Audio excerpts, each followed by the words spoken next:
सभी को नमस्कार। एक बार फिर से स्वागत है आपका जैना स्टोरीज में। आज की कहानी का शीर्षक है व्यर्थ काठ की गुड़िया। जीवन की व्यर्थता का बोध, उफ, तंग आ गई थी लीला। प्रत्येक क्षण, प्रत्येक वस्तु, प्रत्येक व्यक्ति, सब ही जैसे कह रहे हों कि वो व्यर्थ है। जन्म से अब तक उसने जो कुछ भी किया था, उसके माता पिता ने उसको जो कुछ दिया, उसके लिए जो कुछ किया, सब व्यर्थ। लीला का सारा व्यक्तित्व। वो आक्रोश से भरी हुई रसोई में चली गई। शेल्फ पर से एक एक बर्तन उतारकर नीचे पटक दिया और ढेर सारी राख लेकर उन्हें साफ करने बैठ गई। एक पतीला उठाया, उलट पलट कर देखा, कितना गंदा हो रहा था। उसे लगा शादी के समय सुधीर और उसके परिवार वालों ने भी उसे इसी प्रकार उलट पलट कर चलाकर देखा था। उस समय सुधीर के चेहरे पर भी ऐसे ही भाव थे जैसे अभी इस पतीले को देखते समय लीला के चेहरे पर हैं। सुधीर भी उसे एक पतीले के समान ही मानता था, जैसे वह एक व्यर्थ का बर्तन करार दी गई थी। तब से इन 2 महीनों में उसने सुधीर की आंखों में एक ही भाव पड़ा था। अब तो जैसे और लोगों को भी पता लग गया था और सबकी आंखों में वह वही पड़ती थी जो कि सुधीर की आंखों में था। वह उसके सामने पड़ने से भी घबराती थी, उसकी आंखों में देख नहीं सकती थी। हर समय व्यर्थता का बोध, मस्तिष्क का बोझ। पर वह कम से कम पतीले को तो व्यर्थ नहीं रहने देगी। उसने ढेर सारी राख पतीले में डाली और देर तक उसे रगड़ती रही। पतीले को बाहर भीतर अच्छी तरह साफ कर पानी में डाल दिया। धो पोंछ कर देखा तो कैसा चमक रहा था। अब वह व्यर्थ और निरर्थक नहीं था। उससे कोई भी कार्य लिया जा सकता था जो अन्य किसी भी पतीले से हो सकता था। एक एक कर उसने सारे बर्तन मांज डाले, उन्हें धोया और सुखाकर शेल्फ पर सजा दिया। कैसी जगमगा रही थी रसोई। वह रसोई से बाहर आई, ढेर सारे मैले कपड़े इकट्ठे किए और उन्हें कूटने बैठ गई। गंदे कपड़ों का कचुम्बड़ ही निकाल दिया उसने, जैसे गंदे हो जाने के अपराध का दंड दे रही हो। अंतिम कपड़ा धोते धोते उसकी बाहें जड़ हो गई थी, रक्त जम गया था बाहों में। घुटनों पर हाथ टेक कर थकी सी वह उठी और कपड़ों को पानी में डालकर उनका साबुन निकालने लगी।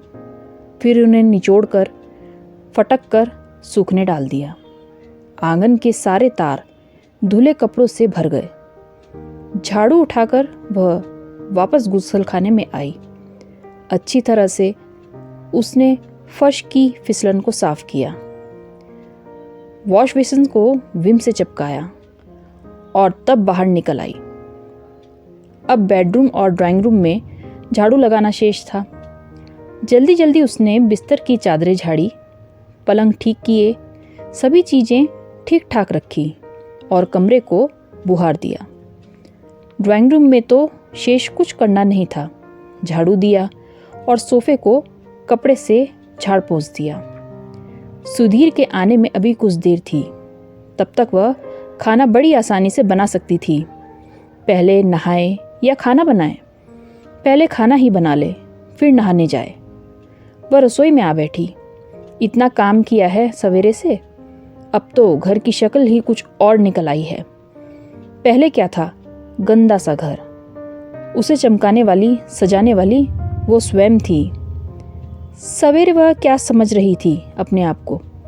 नहीं, वह व्यर्थ नहीं है, पर वह स्वयं को कहाँ कुछ समझती है।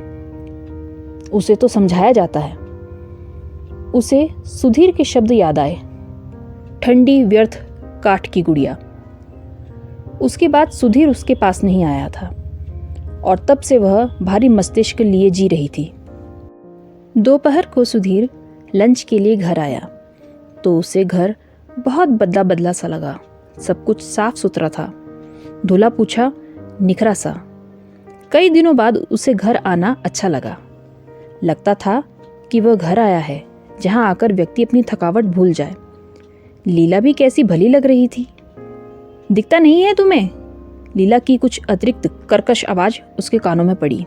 पैर जरा पोंछ कर आते, पायदान क्या सूंघने के लिए रखा है? सारा धुला धुलाया फर्श गंदा कर दिया। सुधीर ने पहली बार लीला के मुंह से ऐसी बात सुनी थी। उसकी खींच का झाग फर्श को देखते हुए खुद ही उतर गया। ठीक ही तो कह रही थी बेचारी, इतना साफ फर्श उसने बूटों में लगे कीचड़ से वाकई खराब कर दिया था। आखिर फर्श साफ करने में परिश्रम करना पड़ता है। वो बिना कुछ कहे लज्जित सा भीतर आ गया। देखा, लीला फिर चूल्हे के पास लौट गई। शायद कुछ पकाना था उसको। वो रसोई के द्वार पर आ गया। भीतर पैर ही रखा था कि लीला खाने को पड़ी। हैं देखते नहीं, रसोई है, जूते कहाँ लिए चले आ रहे हो? वह उल्टे पैर लौट आया। बेडरूम में जाकर पलंग पर बैठा तो याद आया कि वह पानी पीने रसोई की ओर गया था और बिना पानी पिए ही लौट आया। खैर, कपड़े बदल कर पी लेगा। उसने धीरे धीरे बूटों के तस्मे ढीले किए, बूट उतारे और गंधाती जुराबें भी उसके ऊपर रख दी। नज़र दौड़ाई तो स्लीपर कहीं नहीं दिखे। शायद लीला ने सफाई करते हुए कहीं संभाल कर रख दिए थे। उसने ही रखे होंगे। ली, उसकी आवाज़ गले में ही अटक गई। उसे लगा कि वह लीला का सामना नहीं करना चाहता। इन 15 मिनटों में ही जाने क्या हो गया था। वह पति था, इस घर का स्वामी, स्वभाव से दब्बू भी नहीं। फिर उसे क्या हो गया था? लीला का चेहरा उसकी आंखों के सामने उभरा, सख्त नाराजगी में डूबा हुआ। हैं देखते नहीं? उसने कमीज उतारी, कमीज हाथ में पकड़े सोचने लगा, इसे कहाँ रखे?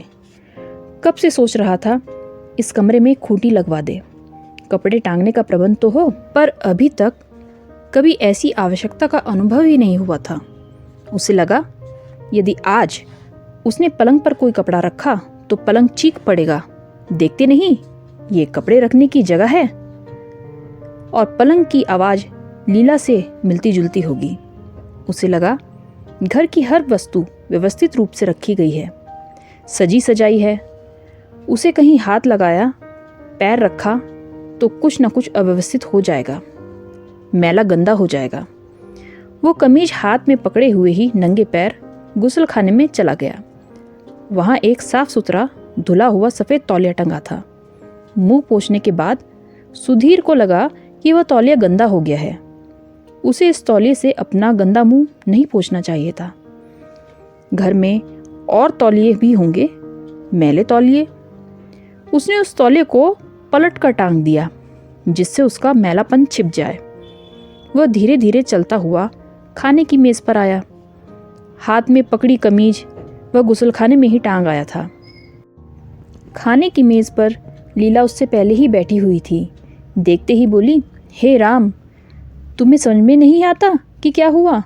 नंगे पैर ही गुस्लखाने में चले गए, तुम्हारे स्लीपर क्या हुए? सुधीर ने पलटकर देखा। अपने पीछे रास्ता भर वह गीले पैरों के निशान छोड़ता आया था। वो चुपचाप बैठ गया और बड़ी मुश्किल से 2-4 कौर गले के नीचे उतारे। अचानक उसका हाथ लगा और एक शीशे का गिलास फर्श पर गिरकर टूटकर टुकड़े टुकड़े हो गया। वह सहम सा गया। उसने भीत दृष्टि से एक बार लीला को देखा, पर वह कुछ नहीं बोली, बस देखती रही उसे। सुधीर जल्दी से उठ गया। लीला भी उससे कुछ पूछ नहीं पाई, बस देखती रही। सुधीर ने आज ज़रा सा आराम भी नहीं किया था। कमीज पहनकर ऑफिस लौट गया। उस शाम वह काफ़ी देर तक काम करता रहा। जब ऑफिस से उठा तो घर ना जाकर रमेश के पास चला गया। खाना भी उसी के साथ खाया, किसी ढाबे पर खाया होगा। रात को पिक्चर देखी और जब उसे विश्वास हो गया कि लीला अवश्य ही सो गई होगी तो वह घर की ओर मुड़ गया। आपको ये कहानी कैसी लगी कमेंट बॉक्स में ज़रूर बताएं। और अगर आपको ये कहानी अच्छी लगी तो इसे शेयर कीजिए, लाइक कीजिए और ऐसी ही रोचक कहानियों के लिए चैनल को सब्सक्राइब कीजिए। एक बार फिर मिलेंगे एक नई रोचक कहानी के साथ। तब तक के लिए थैंक यू।